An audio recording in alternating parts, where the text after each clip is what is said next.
नमस्कार दोस्तों, स्वागत है मेरे चैनल पर। जैसे कि मैंने कल कहा था, आज मैं लाया हूँ पुराने पेपर जो कि आज एक्सप्लेनेशन के साथ सोल्व किए जाएंगे। चलिए शुरू करते हैं, चलते हैं वीडियो की तरफ। दोस्तों, वीडियो थोड़ी लंबी बनी है तो धैर्य बनाए रखिए, पूरी वीडियो देखिएगा। हाँ दोस्तों, जैसे कि मैंने कल की वीडियो में बताया था कि आज हम पुराने पेपर को सोल्व करेंगे। आज का जो हमारा पेपर है वो DSSB प्राइमरी टीचर का पेपर है, जो कि 6 अक्टूबर 2018 को हुआ था। चलिए शुरू करते हैं पहले प्रश्न से।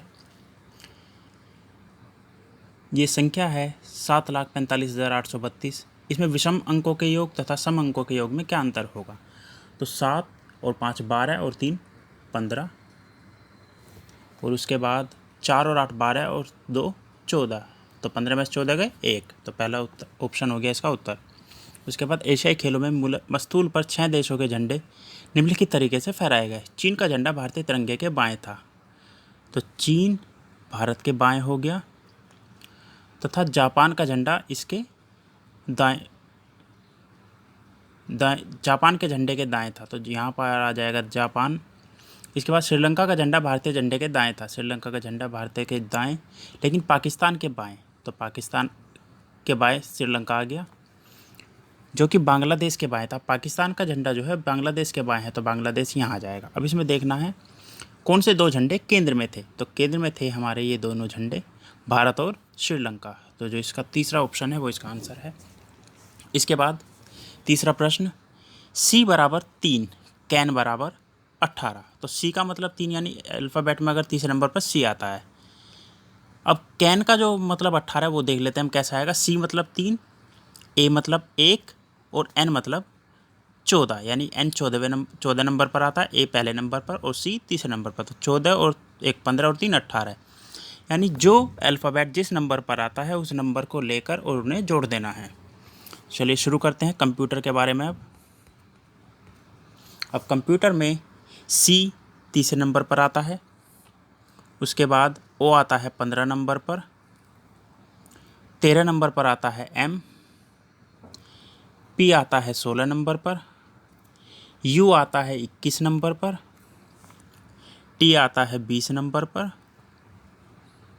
E आता है 5 नंबर पर और R आता है 18 नंबर पर। बीच में कोमे लगा देते हैं ताकि कन्फ्यूजन ना हो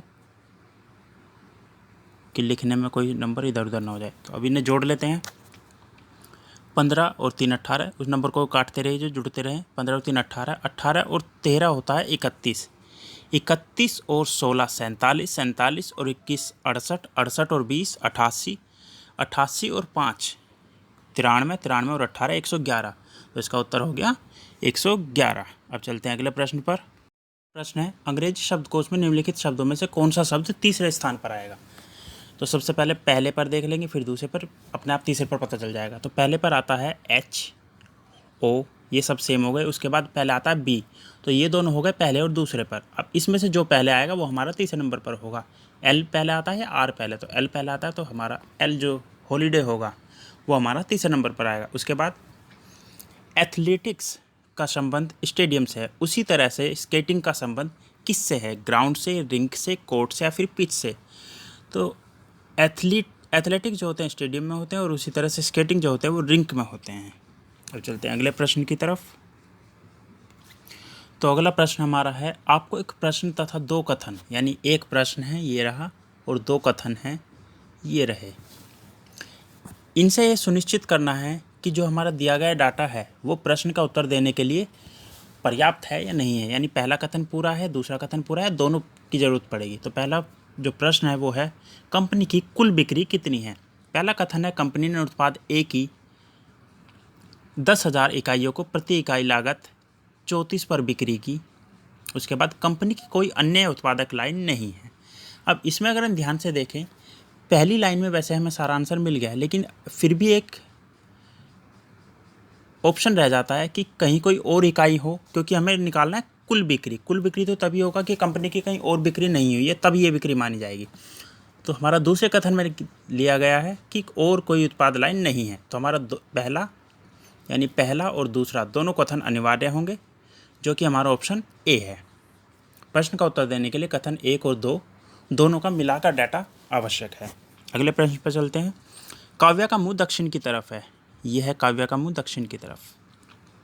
वह घड़ी की विपरीत दिशा में 140 डिग्री घूमती है, फिर घड़ी की दिशा में 175। अब हम डबल नहीं घूमेंगे, देखिए घड़ी की दिशा में, घड़ी की विपरीत में 40 घूमी और फिर घड़ी की दिशा में घूम गई, यानी पहले सीधी गई फिर उल्टी गई, पहले इधर को गई फिर वापस इधर को गई। तो 140 और 175, 175 में से 140 गई, बचे 35, यानी वो जो ज़्यादा है उस दिशा में घुमाएंगे। घड़ी की दिशा में वो ज़्यादा घूमी है तो घड़ी की दिशा में ही हम 35 डिग्री मान लेंगे, जो बैठेगा लगभग यहाँ।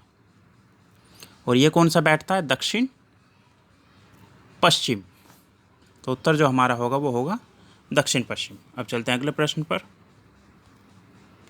अगला प्रश्न है बी का पुत्र ए है, तो इसका डायग्राम बना लेते हैं। बी का पुत्र ए है, बी का पुत्र ए है। इसके लिए हम मेल फीमेल के लिए शॉर्ट में लगाएंगे, फीमेल के लिए हम डॉट लगाएंगे, और जबकि मेल के लिए हम एक ऐसे लाइन खींचेंगे। तो बी का पुत्र ए है,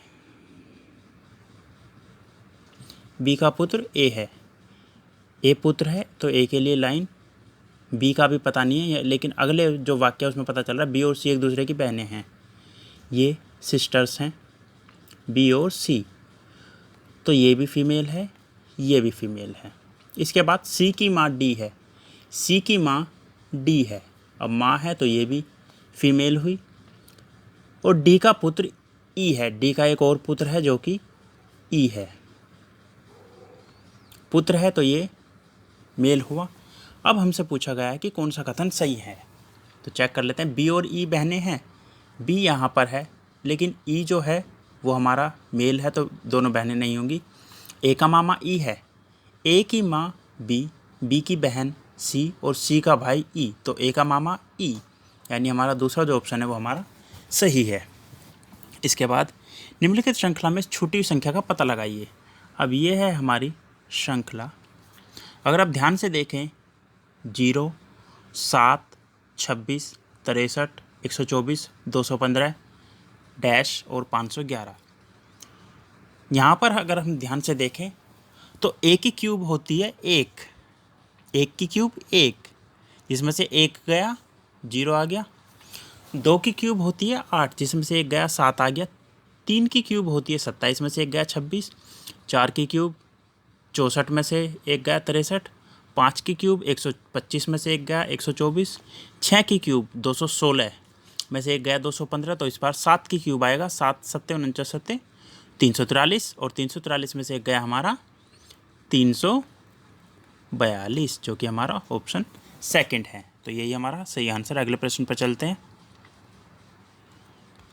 तो चलिए शुरू करते हैं अगला प्रश्न।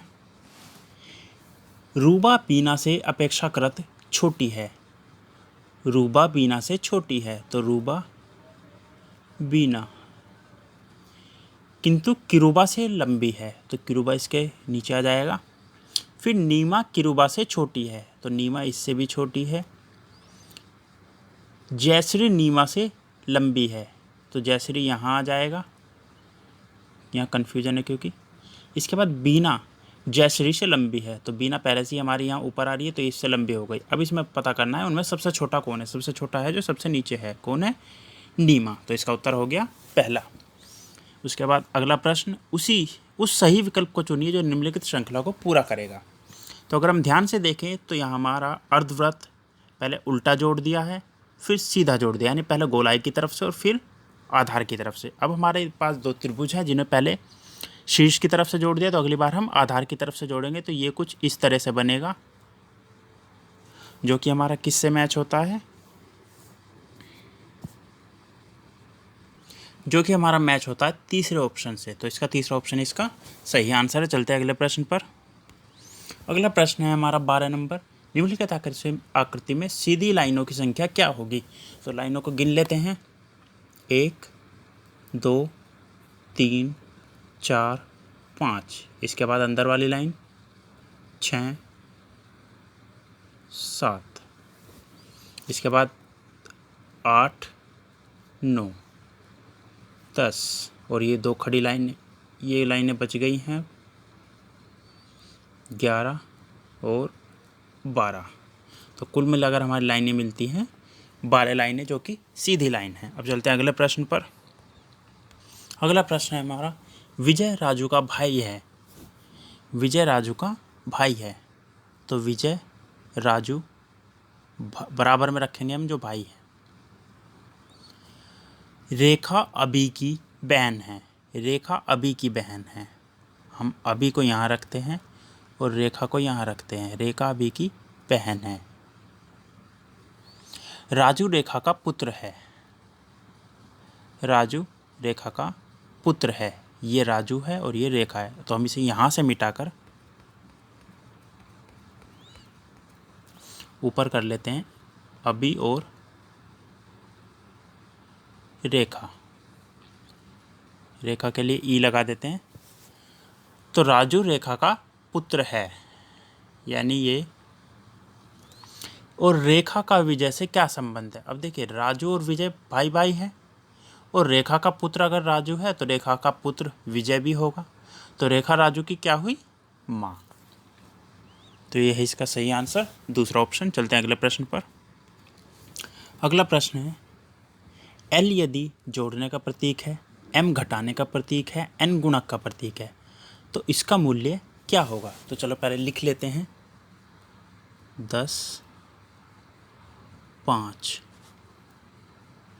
यहाँ पर हमारा है n, और इसके बाद है हमारा l, फिर ब्रैकेट है 4 और 4, यहाँ पर हमारा आएगा n। तो हम में निशान बाद में लगाएंगे। और उसके बाद m है, और उसके बाद है 6। तो चलो निशान लगा लेते हैं पहले। l जो है जोड़ने का प्रतीक है, अब l आ रहा है यहाँ पर, तो यहाँ पर हमारा आएगा प्लस का निशान। m घटाने का प्रतीक है, m ये रहा, तो यहाँ पर आ जाएगा घटाने का निशान। और n गुना का, n यहाँ पर है और यहाँ पर है, तो ये हो जाएगा गुना का निशान। ये भी हो गया गुना का। अब 10 पंजे 50, प्लस का निशान, 4 चौक 16, माइनस का निशान, और फिर 6। तो 50 और 16 66 में से 6 गए 60, तो इसका उत्तर हो गया सीधा सीधा 60। अब चलते हैं अगले प्रश्न पर। अगला जो प्रश्न है हमारा तर्क के आधार पर है, तो देखते हैं। ट्रेन में यात्रा के दौरान आप गौर करते हैं कि आपकी पीछे के कोच से एक महिला ट्रेन की सीढ़ी से गिर जाती है। आपकी सबसे बेहतर तर्कसंगत कार्रवाई क्या होनी चाहिए? गिरती महिला की मदद के लिए ट्रेन से कूद जाना, अलार्म चैन को खींचना जिससे ट्रेन रुक सकती है तथा महिला की मदद की जा सकती है, आगामी स्टेशन पर ट्रेन के रुकने पर प्रतीक्षा करना तथा वहां रेलवे पदाधिकारियों को सूचित करना, गिरती हुई महिला पर चीखना तथा उसे शीघ्र उठने और ट्रेन में चढ़ने के लिए कहना। तो इसमें जो सबसे अच्छा उपाय है वो है अलार्म चैन को खींचना, जिससे ट्रेन रुक सकती है, और अगर ट्रेन रुकेगी तो फिर महिला की मदद की जा सकती है। क्योंकि अगर आप ट्रेन से कूद जाएंगे तो आपके गिरने के चांस ज़्यादा हैं, आपके मरने के चांस ज़्यादा हैं, चोट लगने के। अगर आप अगले प्लेटफॉर्म पर, अगले स्टेशन पर आप सूचित करने के सोचेंगे तो तब तक महिला की हालत ख़राब हो चुकी होगी, और उस पर चीखेंगे और चढ़ने के लिए कहेंगे, हो सकता है वो चढ़ने की हालत में ना हो। तो सबसे जो सही तरीका होगा वो अलार्म चैन को खींचना, ताकि ट्रेन रुके और महिला की मदद की जा सके। अगला प्रश्न, निम्नलिखित में से कौन विषम है? जैसे सीखना, लिखना, पढ़ना, ज्ञान करना, ये जो सभी हैं कौशल हैं। सीखना, लिखना, पढ़ना क्रियाएं भी कह सकते हैं, लेकिन ज्ञान जो है, ज्ञान क्रिया नहीं है, तो ज्ञान जो होगा इसमें विषम होगा। तो इसका सही जवाब होगा नंबर 3। उसके बाद आपको 2 कथन और 2 निष्कर्ष दिए गए हैं। नीचे दिए गए विकल्पों से निष्कर्ष के बारे में सही विकल्प चुनिए। कथन है, सभी अच्छे खिलाड़ी जीतते हैं, सभी अच्छे खिलाड़ी अच्छी तरह से खाते हैं।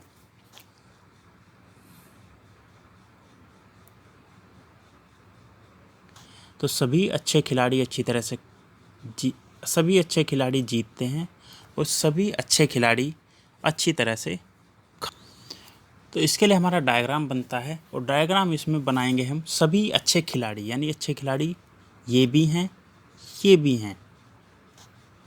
सभी अच्छे खिलाड़ी जीतते हैं, यानी सभी अच्छे खिलाड़ी जीतते हैं, और सभी अच्छे खिलाड़ी अच्छी तरह से खाते भी हैं। ऑप्शन है जो सभी जो अच्छी तरह से खाते हैं क्या अच्छे खिलाड़ी होते हैं? तो ऐसा ज़रूरी नहीं है, हो सकता है जो अच्छी तरह से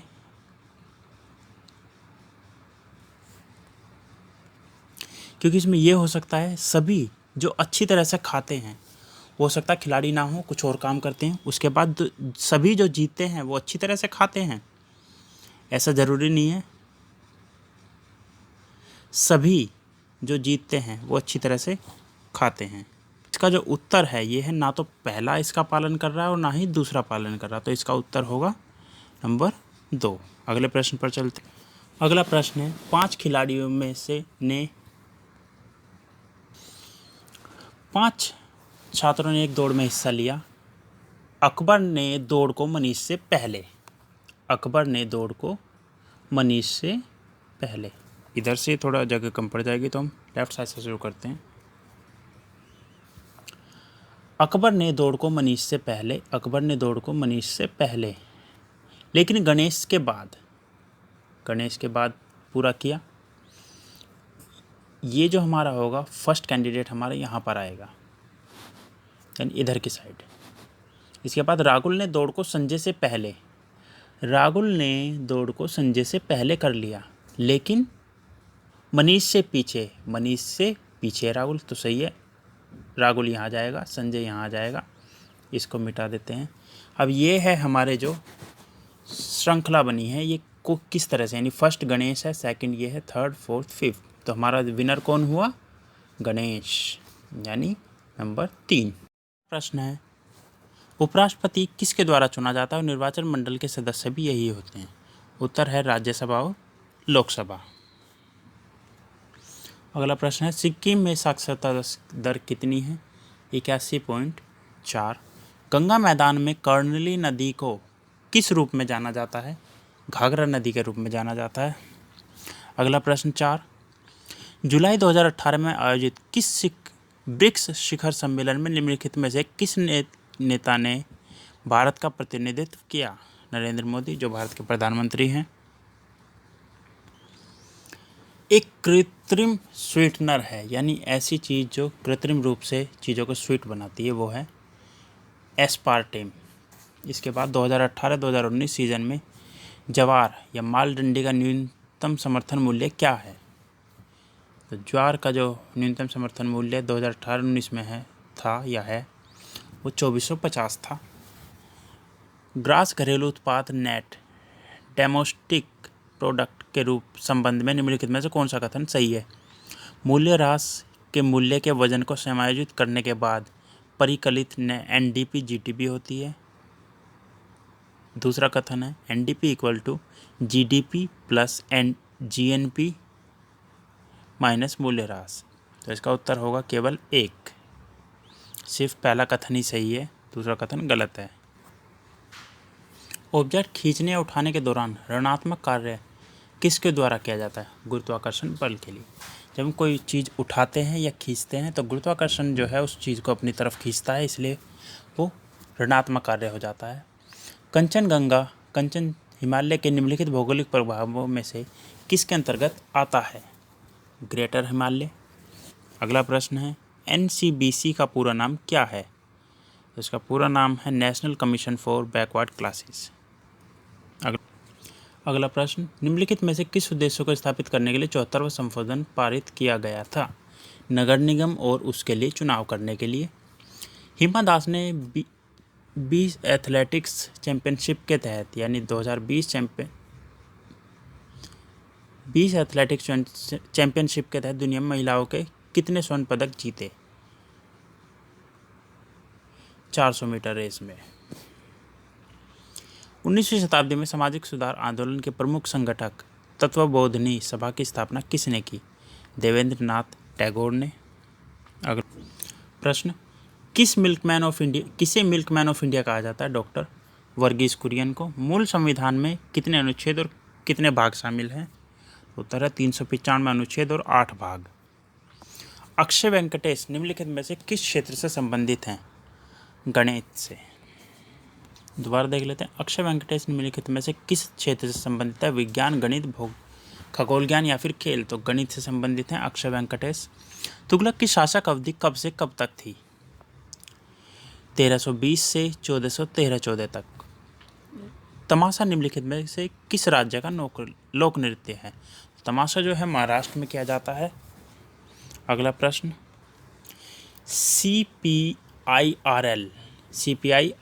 के लिए क्या काम करता है? Consumer price index for the rural labours. निम्नलिखित में से कौन दक्षिण भारत के राजवंश नहीं थे? हरियांका।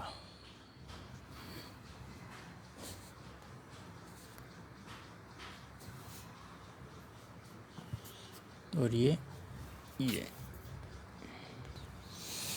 अगला प्रश्न, choose a suitable ending for this sentence. इस सेंटेंस के लिए जो सुटेबल एंडिंग होगी वो चूज करनी है। He prepared well for the exam yet. तो येट का मतलब होता है जब जो परिणाम है वो विपरीत हो। अब देखिए, अगर वो प्रिपेयर्ड वेल करेगा तो पास तो होने से रहा, ना वो पास होगा और ना वो गिरेगा। फॉल्स मतलब गिरना, तो वो फेल हुआ। He failed in the examination. अगला प्रश्न, fill in the blank with the most appropriate option. It is 7:30 by my watch. इसके लिए आएगा बाय, ये प्रीपोजिशन है। Provide the appropriate synonym for the underlined word in the given sentence. The boy live in a cohesive community. तो यहाँ पर cohesive का मतलब होता है जोड़ने वाला। कोहेसिव का मतलब जोड़ने वाला। कोर्स का मतलब कोई कोर्स जो हम करते हैं। क्लोज निट मतलब करीब से बुनना। ग्रैंड मतलब बड़ा, और कोर्स मतलब ये दूसरा वाला जो कोर्स है वो होता है मोटा। तो इसमें जो सबसे मिलता जुलता बैठता है वो बैठता है क्लोज निट। ये है जोड़ने वाला और ये है करीब से बुना हुआ। बुनना और जोड़ना एक ही तरह के शब्द हैं, तो ये इसका सिनोनिम्स होगा। अगला क्वेश्चन है, provide the appropriate question tag for the below question. She does most of the work. Doesn't see, तो इसका होगा डजंट सी। क्या यानी कि वो ज़्यादातर काम करती है। क्या उसे नहीं करना चाहिए? क्या उसे करना चाहिए? क्या वो करती है? क्या वो नहीं करती? तो जब हम कोई ऐसा वाक्य बोलते हैं क्या वो ज़्यादा से ज़्यादा काम करती है, तो हम यही कहेंगे क्या नहीं करती, तो इसका आएगा डजंट शी।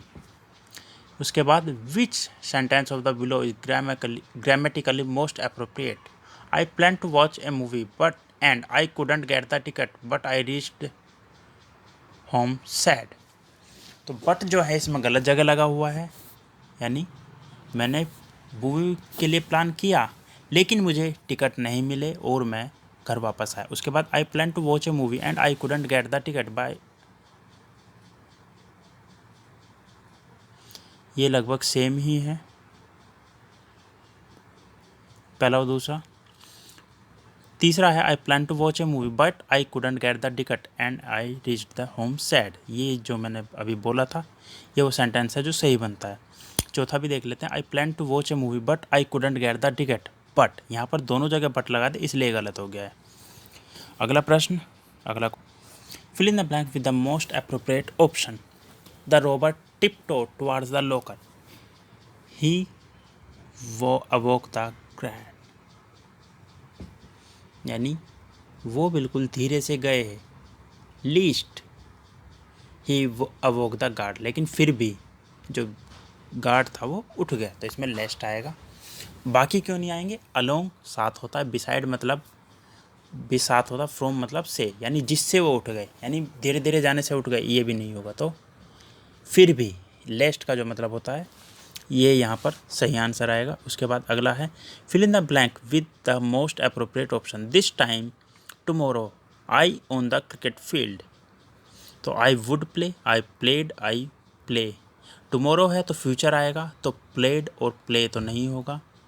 अगर प्ले होता है तो उसके साथ विल जरूर आएगा, तो ये है आई विल बी, यानी इस समय कल मैं क्रिकेट ग्राउंड पर खेल रहा होऊंगा। ये जो बनता है हमारा फ्यूचर परफेक्ट कंटिन्यूस टेंस बनता है। अगला प्रश्न, fill in the blank with the most appropriate option. He didn't have formal education, he was a genius in mathematics. अब देखिए, फॉर्मल एजुकेशन नहीं थी और जीनियस बन गया, यानी एक दूसरे के विपरीत हैं।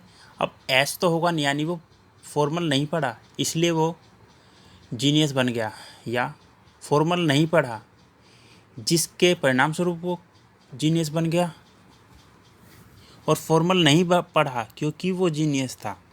तो इसका आएगा इवन दो, यानी कि हालांकि वो फॉर्मल एजुकेशन उसने नहीं ली लेकिन फिर भी वो जीनियस बन गया। तो यहाँ पर इवन दो आएगा, जिसका मतलब होता है हालांकि, जो विपरीत परिस्थितियों में काम करता है। Provide appropriate synonyms for the underline word in the given below sentence. She is a saviour of the destitute. सबसे पहले मीनिंग देख लेते हैं सबके। तो अगर हम ध्यान से देखें, इम्प्रोवाइज्ड का मतलब होता है गरीब या निराश्रित, नहीं गरीब, और डेस्टिट्यूट का मतलब होता है निराश्रित, यानी निराश्रित का मतलब है जो अपना काम स्वयं करते थे। इसके बाद वेल्दी मतलब अमीर, क्रीमी लेयर मतलब जो यानी गरीबी से ऊपर होते हैं, डिसैटिस्फाइड मतलब असंतुष्ट, यानी वो सेवियर थी, सेवियर होते हैं गरीबों के लिए, तो ये होएगा इम्प्रोवाइज्ड। इसके बाद fill in the blank with the most appropriate option. My puppy dislikes taking bath, इसमें टेकिंग आएगा। Where is my walking stick said grandpa, the reported speech of this sentence. Where is my walking stick said grandpa, अगर question है तो asked आएगा सबसे पहले, तो sad वाला तो बिल्कुल कट कर देते हैं। वेयर इज माई, पहले ऑप्शन देख लेते हैं। आस्क्ड इफ वॉकिंग, तो इफ तब आता है अगर ये नॉर्मल क्वेश्चन हो, यानी यस और नो वाले आंसर के लिए, तो ये भी नहीं आएगा। वेदर भी तभी आता है। अब लास्ट बचता है वेयर, जो वेयर है। जब क्वेश्चन वर्ड वाले क्वेश्चन होते हैं तो हमारे क्वेश्चन वर्ड वाले सेम रहते हैं, सिर्फ हमारा जो है वेयर के बाद वो पूरा बन जाता है नॉर्मल सेंटेंस में। जैसे grandpa asked where his walking stick was, जो कि इसका ये ऑप्शन है, ये आंसर सही है। प्रोवाइड द अप्रोप्रिएट एंटोनियम्स यानी विलोम शब्द for the underline word in the below sentence. He is timid, bald गंजा होता है, ह्यूमिड ह्यूमिडिटी वाला होता है, प्रिटी मतलब सुंदर होता है, और टिमिड जो होता है, टिमिड होता है जो दबे हुए होते हैं, और बोल्ड मतलब होते हैं जो मतलब अपनी बात को अच्छी तरह से कहते हैं। तो ये दोनों एक दूसरे के अपोजिट वर्ड्स हैं, तो इसलिए इसका आंसर होगा बोल्ड। अगला क्वेश्चन देखते हैं। Provide the appropriate synonyms for the underline word in the given below sentence. The welfare scheme kindled hope amongst the deprived, तो ये होता है होप जगाना, और इग्नाइटेड माने भी जलाना होता, तो इसका मतलब इसका उत्तर होगा इग्नाइटेड। इसके बाद प्रोवाइड द एप्रोप्रिएट एंटोनियम्स यानी अपोजिट वर्ड। रस्टम इज वेग इन हिज डीलिंग, वेग मतलब क्लियर होता है, साफ होता है, तो इसका मतलब क्लियर होगा। One of the option below is incomplete sentence identified. Here and there, ये हम नॉर्मली बोलते हैं। हनी एंड क्रीम, ये भी होता है। The dog in the kennel, the plumber fixed the tap, यानी ये जो हमारा है ये पूरा सेंटेंस है, इसमें सभी वर्ड आ रहे हैं, यानी सब्जेक्ट भी है, ऑब्जेक्ट भी है, वर्ब भी है, इसमें हेल्पिंग वर्ब नहीं है। हेयर एंड देयर इसी भी नॉर्मल है, तो ये जो हमारा सही आंसर होगा वो ये होगा सेकंड। अगला क्वेश्चन, नेक्स्ट जो क्वेश्चन है वो पैराग्राफ में से यानी पैसेज में से, इसे पहले पढ़ लेते हैं। More girls are playing high school football even as the sports draw fewer participant overall in an injury conscious era. As part of football LII in Minneapolis, the National Football League organized its third Women's Summit for Friday to discuss how football and the broader sports world can continue to support the advancement of the women on and off the field, said Kamran Mumtaz, an NFL spokesperson. The sport remains male-dominated with no women playing in the NFL and a few on college teams, but some high school girls playing on teams of boys are gaining attention for their achievements. For examples, last fall, the high school quarterback Holly Neher threw a touchdown pass in Florida, making headlines as the first girl known to do so in the history, in state history. And Kehlani Nava, a kicker, became the first girl in Texas to score points in high school state championship game. But as a growing body of research suggests that youth tackle football is harmful to children's brain, not everyone is cheering. अभी ये हमने paragraph पूरा पढ़ लिया है। अब इसी पूरे का यूज होगा बाकी सारे क्वेश्चन में, 5 क्वेश्चन जो नेक्स्ट आएंगे। Among the girls which group seems to have taken to the sport in large number. तो इसमें पैराग्राफ में आया था हाई स्कूल गर्ल्स, तो हाई स्कूल गर्ल्स इसका आंसर है। The word fall as used in the passage means, यानी इसमें पूछा गया था सेंटेंस, जो पैराग्राफ था लास्ट फॉल मतलब लास्ट सीजन, यानी फॉल मतलब सीजन।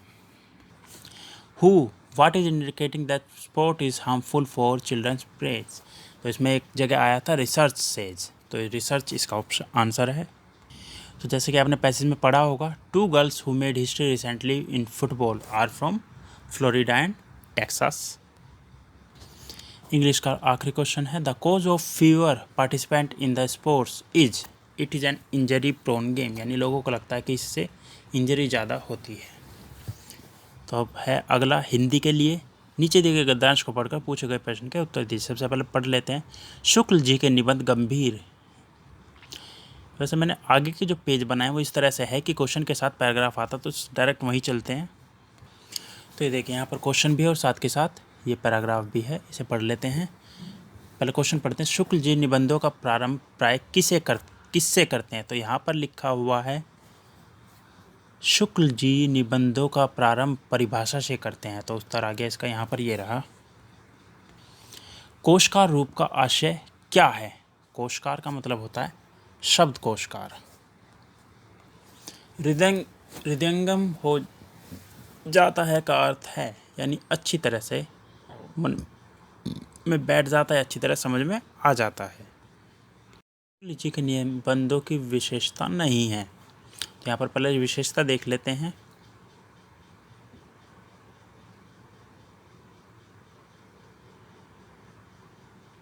गंभीरता यहाँ पर है, गंभीर है।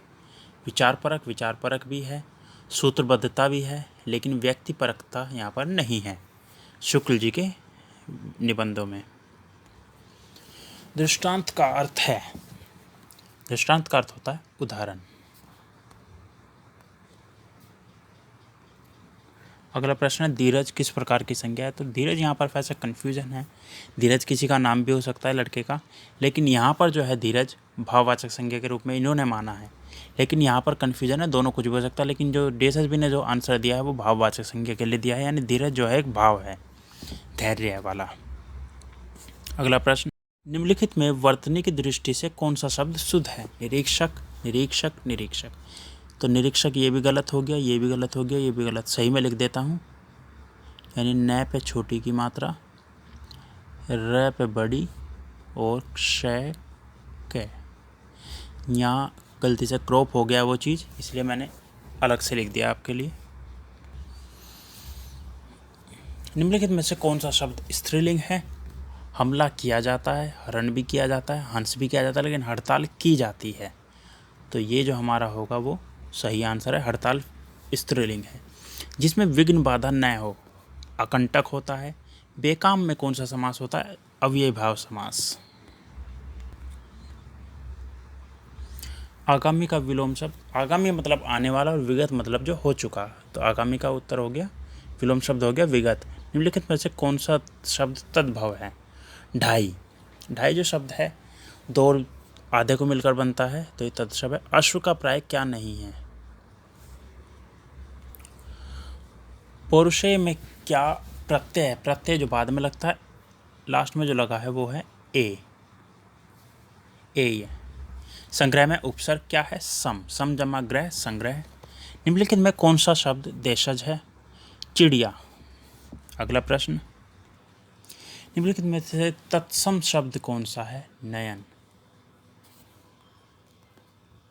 नयन शब्द जो है वो तत्सम है। उसके बाद उसको नौकरी करनी पड़ी, वाक्य में अशुद्ध अंश क्या है। तो ऐसा पता चल रहा है न पे एक ही मात्रा लगी हुई है, तो करने जो शब्द है वो अशुद्ध है। उच्चारण का संधि विच्छेद क्या होगा? उत जमा चारण। जब आधे तय को च के साथ जोड़ा जाता है तो वो आधा च बन जाता है, तो उच्चारण। पुराना किस प्रकार का विशेषण है? गुणवाचक। ये उसका गुण बताता कि वो पुराना है। भावात्मक क्षेत्र, भावात्मक क्षेत्र डोमेन में क्या शामिल है? भावनाओं और भावात्मक क्षेत्रों में वृद्धि। समाजीकरण की विशेषताएं कौन कौन सी हैं? ये हम जानेंगे इस वीडियो के दूसरे पार्ट में, जो आपको शायद आज शाम को या फिर कल दोपहर तक आपको मिल जाएगा। फिलहाल आज की वीडियो में इतना ही। मिलेंगे अगली वीडियो में इसी के दूसरे भाग के साथ, इसी पेपर के। धन्यवाद।